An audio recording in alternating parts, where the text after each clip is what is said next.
আল্লাহ নবীর কাছে একজন বয়স্ক সাহাবী এসে বললেন, হুজুর গো, আমার বড় কোরআন শরীফ পড়তে ইচ্ছে করে, কিন্তু আমার বয়স হয়ে গেছে, জিহ্বাটা মোটা হয়ে গেছে, স্মরণ শক্তি কম হয়ে গেছে, কোরআনুল কারীমের বড় বড় সূরা আমার পড়ার মতন ক্ষমতা নাই।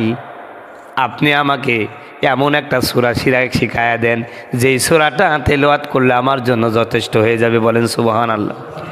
আল্লাহর নবী বিশ্ব নবী বললেন, আমার সাহাবী শোনো, যেই সমস্ত সূরার শুরুতে আলিফ লাম র আছে এই সূরাগুলো তুমি তেলাওয়াত করো। সাহাবী বললেন, হুজুর এত বড় সূরা পারবো না, হচ্ছে একটু ছোট সূরা দেন। আমার নবী বললেন, সাহাবী যে সমস্ত সূরার শুরুতে হামিম আছে ওই সূরাগুলো তুমি তেলাওয়াত করো। সাহাবী বললেন, হুজুর এত বড় সূরাও পড়ার মতন ক্ষমতা আমার নাই। আমার নবী বললেন, তাহলে তুমি একটা কাজ করো, যে সমস্ত সূরার শুরুতে সাব্বিহু শব্দ আছে, মুসাব্বিহাত অর্থাৎ তাসবিহ পাঠের কথা আছে, আল্লাহর পবিত্রতার কথা আছে, ওই যে সূরা 3টা সূরা আছে ওই সূরা তেলাওয়াত করো।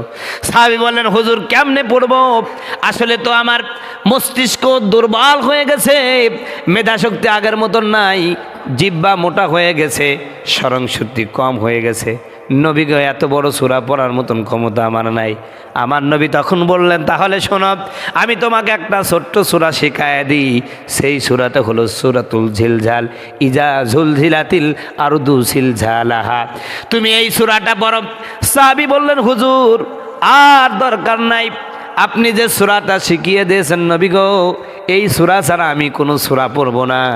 এরপরে ওই সাহাবী বললেন, হুজুর ওয়াল্লাযী বা'সাকা বিল হাক্কি লা আযীদু আলাইয়া আবাদান, ওই আল্লাহর নামে শপথ করে বলি, যে আল্লাহ আপনাকে নবী করে প্রেরণ করেছেন, আল্লাহ নবী আপনি সাক্ষী থাকেন, আমি জীবনে যতদিন বেঁচে থাকি এই একটা সূরার উপর আমল করব, এই সূরা ছাড়া আমি কিচ্ছু পড়ব না, এর থেকে এক বিন্দু বাড়াবো না, এক বিন্দু কমাবো না। এই বলে সাহাবীরা ছিল একজন বেদুইন সাহাবী, অর্থাৎ কৃষক প্রকৃতির সাহাবী। সাহাবী যখন নবীজির দরবার ছেড়ে চলে যান, এমত অবস্থায় আমার নবী বললেন, আমার সাহাবীরা, এই পৃথিবীতে বেঁচে থাকা অবস্থায় কোনো জান্নাতি মানুষ যদি দেখতে চাও, ওই যে সাহাবীদের দিকে তাকায় দেখো, ওই সাহাবী এমন একটা কথা বলেছে যেই কথাটা প্রমাণ করে সাহাবী আল্লাহর জান্নাতি। জোরে বলেন সুবহানাল্লাহ। সাহাবায়ে কেরাম বললেন, হুজুর গো, কি এমন কথা বলল যেই কথার কারণে আপনি তাকে জান্নাতের সার্টিফিকেট দিলেন? ডাক দেয়া বলেন, আমার সাহাবীরা শোনো, ওই আমার সাহাবী আল্লাহর নামে কসম করে বলেছে, আল্লাহর কোরআনের এই ছোট্ট সূরার মধ্যে আমার আল্লাহ যে কথা বলেছেন সেই কথা আমি অক্ষরে অক্ষরে মানব, এর থেকে বেশিও করব না, কমও করব না। আমার আল্লাহ সূরার মধ্যে বলেছে, বান্দা সামান্যতম যদি ভালো কাজ করো, এটাও আমি আল্লাহ কিয়ামতের ময়দানে তোমার সামনে উপস্থাপিত করব, আবার যদি সামান্য অপকর্ম করো, ওটাও আমি আল্লাহ তোমার সামনে উপস্থাপিত করব। তার মানে হলো, কোনো ব্যক্তি যদি